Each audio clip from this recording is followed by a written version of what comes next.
So we are going to talk about inverse functions. So given a function f of x, we want to find what is its inverse function f inverse x. So for beginning, this is not always equal because f of x is not really equals to f inverse x in general, but there might be some cases where it is. And also f inverse x usually is never equal to 1 upon f of x. So these are special cases that might happen once or twice given on the function. Basically it depends on the function, like if there is a specific f such that this holds, then it's okay, but this is not a rule, this is not a definition. Okay, now what are inverse functions? So let us take an example. Actually, let f of x equals to x. Let's take the simplest of them, the identity function, where f of x is equals to x, and let's say that f goes from real numbers to real numbers. That is, the domain of f is all real numbers, and so is the range.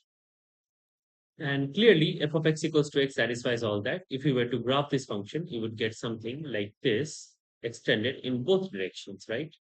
Making an angle of 45 degree with the positive x-axis. So that would be the graph of f of x equals to x. Now, the inverse function is such a function such that f of f inverse x always gives you x. So this is the definition of the inverse function, that when you compose the inverse function onto the function itself, it always gives you an x. The procedure to do and find this kind of functions, I will just explain that, and we are going to use this procedure for finding every inverse function ever almost. Set y equals to f of x. This is number one. Number two, solve for x equals to some g of y. So from this equation, you need to solve basically for x equals to some function of y. So only x should be on the left hand side, and then you will get some function of y. And then this g of y is a required answer. So basically, you can say that f inverse of x is simply g of x. So this is the actual function that you require. That is the inverse function. When you just make sure that you do not write y, and if you write x, that is going to be your inverse function. Let's take examples. Obviously, for our first example, if we take y equals to f of x, this would simply mean that y equals to x, correct? And that would obviously mean that the inverse function here in this case is simply the function itself, which is x. So this is an example where f inverse x should be equal to f of x. Like this one, which I said is not always equal. So, okay, the identity function is one such example. Now, let's take another function. Let's take example number two, which is f of x equals to 7 minus x cubed. Now, this is a good example. So, according to a process, always remember set y equals to fx. So, we'll go method by method here. So, y equals to f of x. Now, we need to solve for x here, right? So, okay, let's do that. Y equals to substitute in the value of x, 7 minus x cubed. This would mean that x cubed is equals to 7 minus y, and that would mean that x is basically equals to 7 minus y whole to the power 1 by 3. Now that we have gotten our value of x in terms of y, the final thing we have to do, this is our g of y, right? The final thing we need to do is we basically need to write the inverse function, which we already have gotten. So the inverse function is simply 7 minus x whole to the power 1 by 3. The same function, but just write it in terms of x. This is our inverse function. And we can always check if this is true. So let's check that f of f inverse x.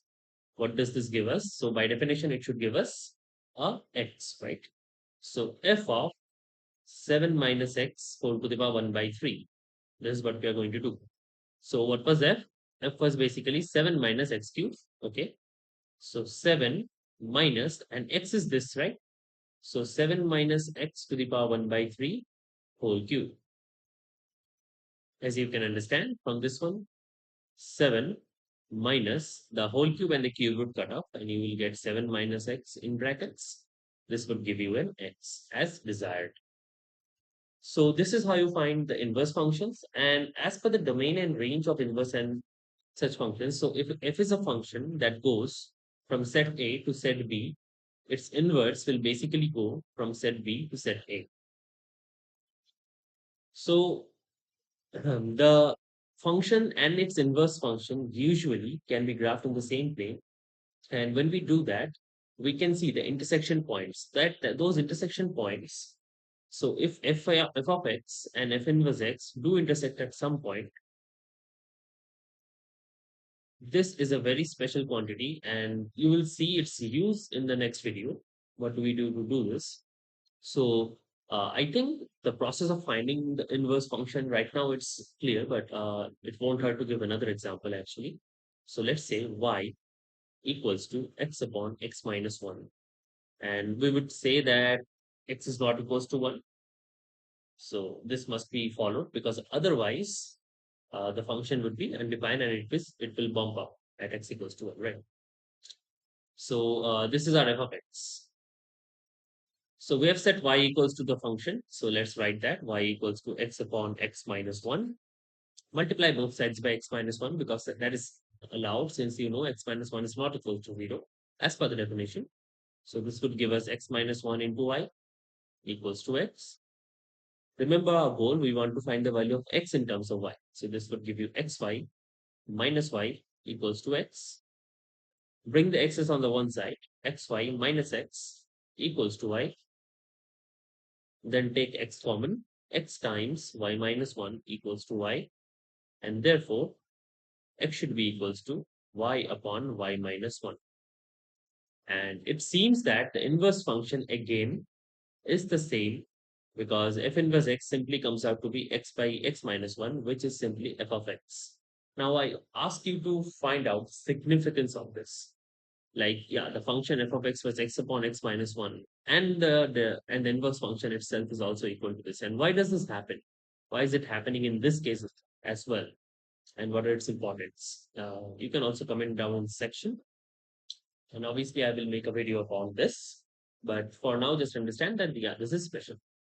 There are some special points called this, which satisfies this property. Okay.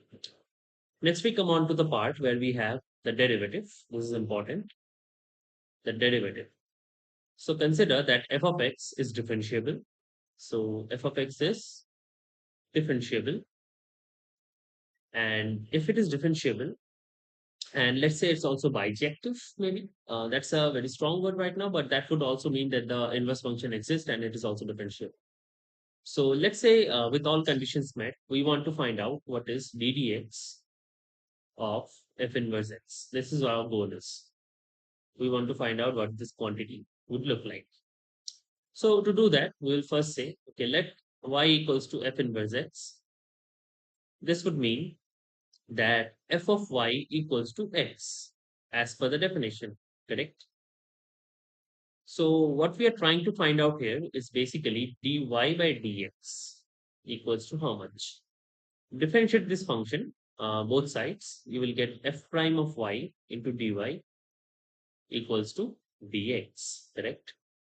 And from this equation, you can get dy by dx is nothing but 1 upon f prime of y. That is the derivative of f at the point y. So therefore, ddx of the inverse function is equal to 1 upon f prime of y. And now you can substitute in the value of y, which would be derivative of f at the point f inverse of x. This is the derivative of the inverse function, given that the value of the derivative of f at the point of its inverse x, at the point x where f inverse x is not equals to 0. So obviously, this thing must not be equals to 0. Or in other words, like the slope at this point must not be horizontal. It must not be a horizontal line. So this is how you find the derivative of an inverse function. Okay, so more in the next video. Anyways, if you liked it, please let me know in the comment section what changes you would like and what doubts you had regarding this. Thank you again, and please subscribe to the channel.